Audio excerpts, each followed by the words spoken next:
Bismillahirrahmanirrahim. Assalamualaikum warahmatullahi wabarakatuh. Innal hamdalillah wassalatu wassalamu ala Rasulillah amma ba'du. Hai teman-teman, insyaallah taala pada kesempatan saat ini kita akan sama-sama belajar membahas mengenai satu tema dalam bahasa Arab, yaitu isim isyarah. Mungkin sebagian teman-teman sudah mengetahui apa itu isim isyarah, ya. Isim isyarah adalah kata tunjuk untuk menunjukkan sesuatu. Ya, dalam bahasa Indonesia sering disebut atau sering dikatakan dengan kalimat ini dan itu. Baik, langsung saja kepada macam-macam isim isyarah atau pembagian dalam isim isyarah. Ya, bagian yang pertama dalam isim isyarah adalah kata yang digunakan untuk menunjukkan sesuatu atau objek dekat dengan kita. Dan dalam bahasa Arab disebut dengan kalimat hadza dan hadhihi.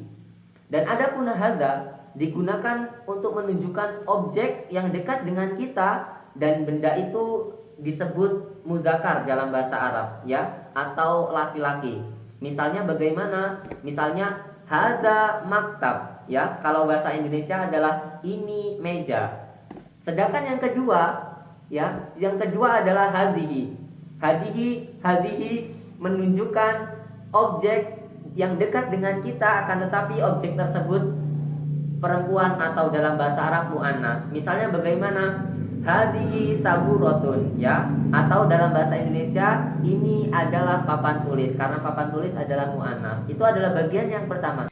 Adapun bagian yang kedua adalah bagian yang digunakan untuk menunjukkan suatu objek yang jauh dengan kita.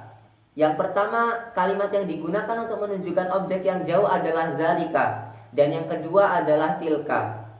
Zalika digunakan untuk menunjukkan objek atau benda yang jauh dengan kita, dan dalam bahasa Arab biasanya digunakan untuk benda yang bersifat muzakkar, yang artinya adalah laki-laki. Misalnya bagaimana? Zalikal mal'ab, ya, itu adalah lapangan, ya, karena lapangan dalam bahasa Arab adalah muzakkar, laki-laki.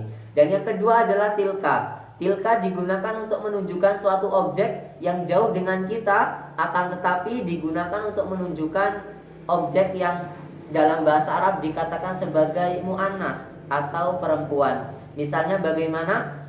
Tilkal madrasatu, ya, itu adalah sekolah, karena sekolah dalam bahasa Arab masuk ke dalam kategori muannas. Itu adalah bagian yang kedua. Dan adapun bagian yang ketiga dalam isim isyarah adalah sesuatu untuk menjawab suatu pertanyaan, ya. Misalnya ada yang tanya di mana fulan, ya, kita jawabnya dengan dua kalimat, huna atau hunaka. Maksudnya bagaimana? Ketika kita ditanya di mana si fulan, ya, dan ternyata si fulan ada di dekat kita, maka kita gunakan kalimat huna, yang artinya adalah di sini. Si fulan ada di sini dekat dengan kita. Dan adapun ketika ada yang tanya di mana Muhammad, sedangkan Muhammad ada di sekolahan jauh dengan kita, maka yang digunakan adalah kalimat hunaka, kalimat yang kedua, ya, yang artinya adalah Muhammad di sekolahan, hunaka Muhammad, ya, maksudnya adalah Muhammad ada di sana. Mungkin hanya itu yang dapat saya sampaikan. Semoga yang sedikit ini bermanfaat bagi kita semua dan dapat kita amalkan, kita aplikasikan dalam kehidupan sehari-hari, khususnya dalam pembelajaran kita dalam bahasa Arab, ya. Semoga bertemu di lain waktu.